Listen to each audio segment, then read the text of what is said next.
Assalamualaikum warahmatullahi wabarakatuh. Baiklah, perkenalkan kami dari kelompok 4 dengan mata kuliah biologi umum beranggotakan 4 orang dengan saya sendiri Aisyah dengan NIM 230.415, Dewi Yulia Ramadhani dengan NIM 230.416, Dewi Safitri dengan NIM 230.410, dan terakhir Martin Agustina dengan NIM 230.4004. Baiklah, kami membahas mengenai materi metabolisme. Penjelasan pertama akan dijelaskan oleh saya sendiri, yaitu pengertian enzim. Kata enzim berasal dari bahasa Yunani, yaitu enzima, yang berarti dalam sel. Pada tahun 1998, seorang psikolog asal Jerman bernama Wilhelm Kuhne mendeskripsikan enzim sebagai proses. Enzim adalah senyawa protein yang berguna sebagai katalisator reaksi kimia yang terjadi dalam tubuh makhluk hidup. Enzim dibedakan menjadi dua berdasarkan komponen penyusunnya, yaitu enzim sederhana dan enzim kompleks. Enzim sederhana tersusun atas asam amino saja, seperti tripsin, pepsin, dan kemotripsin.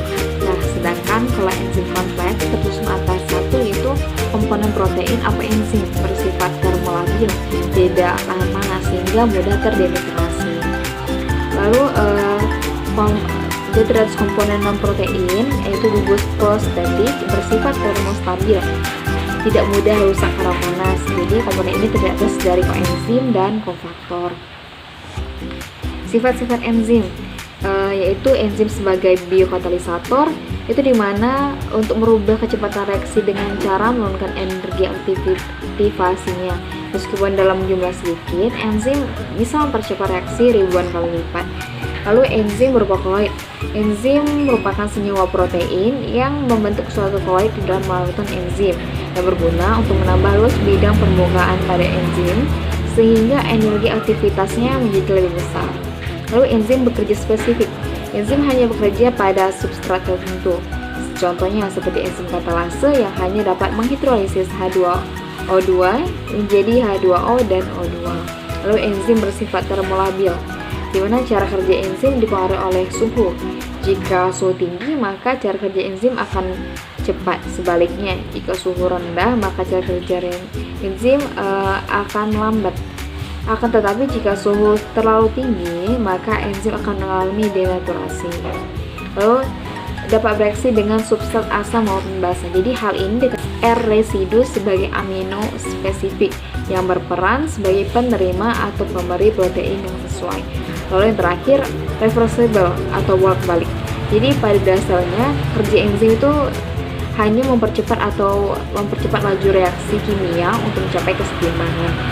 Enzim tidak bisa menentukan arah reaksi, tetapi suatu enzim bisa melakukan reaksi dua arah, yaitu dari produk menjadi substrat dan sebaliknya substrat menjadi produk.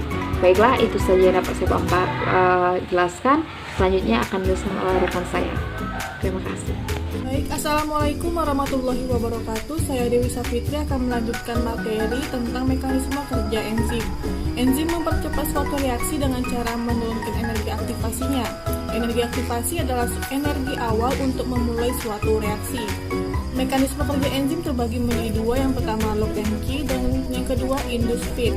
Yang pertama ini lock and key diibaratkan sebagai gembok dan kunci, di mana enzim diumpamakan sebagai gembok yang memiliki bagian kecil dan bisa mengikat substrat pada sisi aktif enzim.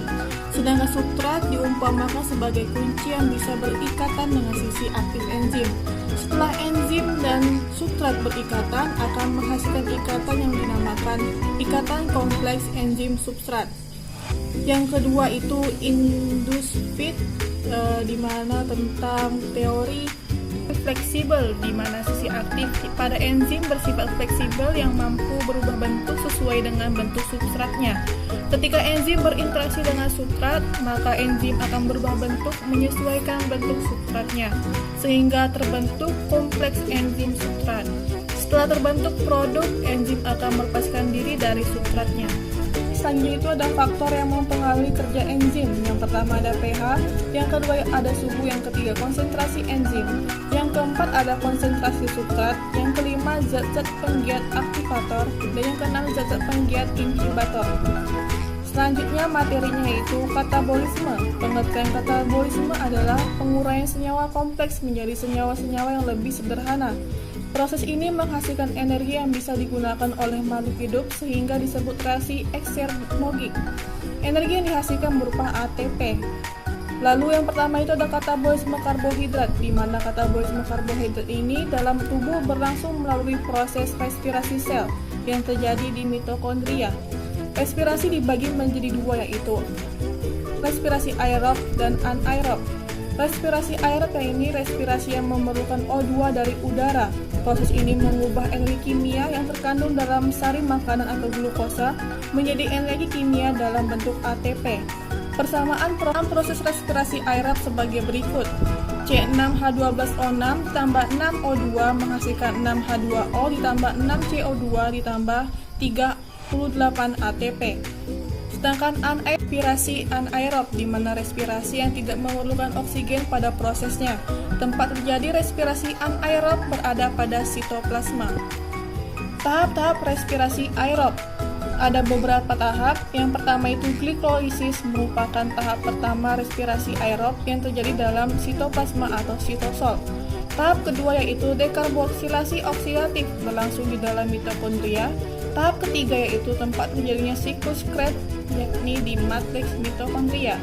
Produksi hasil dari siklus Krebs adalah 2CO2, 3NADH, 1FADH2, dan 1 ATP. Hasil dari siklus Krebs yakni dihitung 2 siklus karena ada 2 asetil-CoA. Tahap 4 yaitu tempat terjadinya transfer elektron yakni di krista mitokondria. Jumlah total NADH dari reaksi pertama hingga ketiga adalah 10 buah, sedangkan FADH2 ada 2 buah. Hasil dari transfer elektron yakni 34 ATP dan 6 H2O. Selanjutnya akan dibahas oleh rekan saya.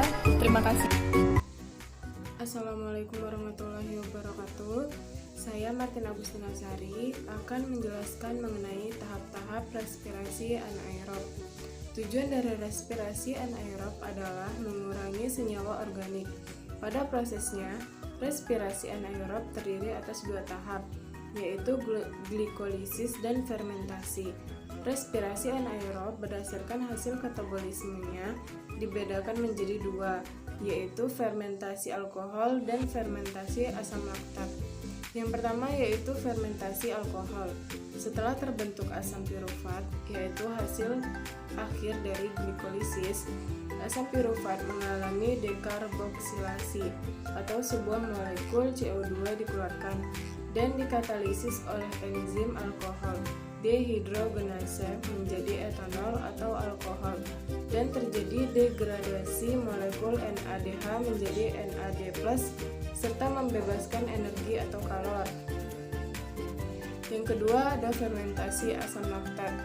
Asam pirufat yang terbentuk pada glikolisis tidak memasuki daur Krebs dan rantai transport elektron karena tidak ada oksigen sebagai penerima H yang terakhir.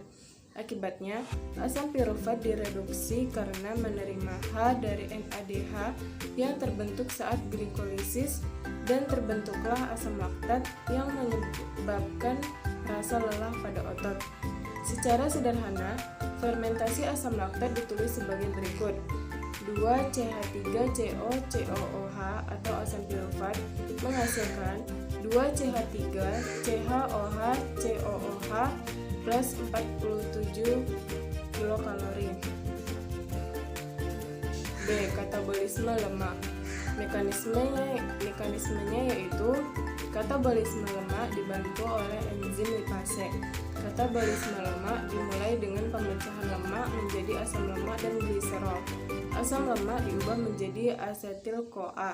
Asetil-CoA kemudian memasuki siklus Krebs. Gliserol kemudian diubah menjadi fosfoglyceraldehyde atau PGAL. PGAL selanjutnya memasuki reaksi glikolisis. C. Katabolisme protein. Mekanismenya yaitu katabolisme protein dimulai dengan pemecahan protein yang dibantu oleh enzim protease dan peptidase menjadi asam amino. Selanjutnya, asam amino mengalami reaksi deamida yang menghasilkan gugus amin atau NH3 dan asam keton. Pada mamalia dan beberapa hewan lainnya, NH3 diubah menjadi urea dan dibuang melalui urin. Adapun asam keton memasuki reaksi glikolisis atau siklus Krebs. Baik, perkenalkan saya Debbie Yulia Ramadhani Aini. Di sini saya akan melanjutkan penjelasan materi dari teman saya. Yang selanjutnya itu adalah anabolisme. Anabolisme adalah proses penyusunan atau sintesis molekul-molekul sederhana menjadi molekul yang lebih kompleks dengan proses yang bertahap.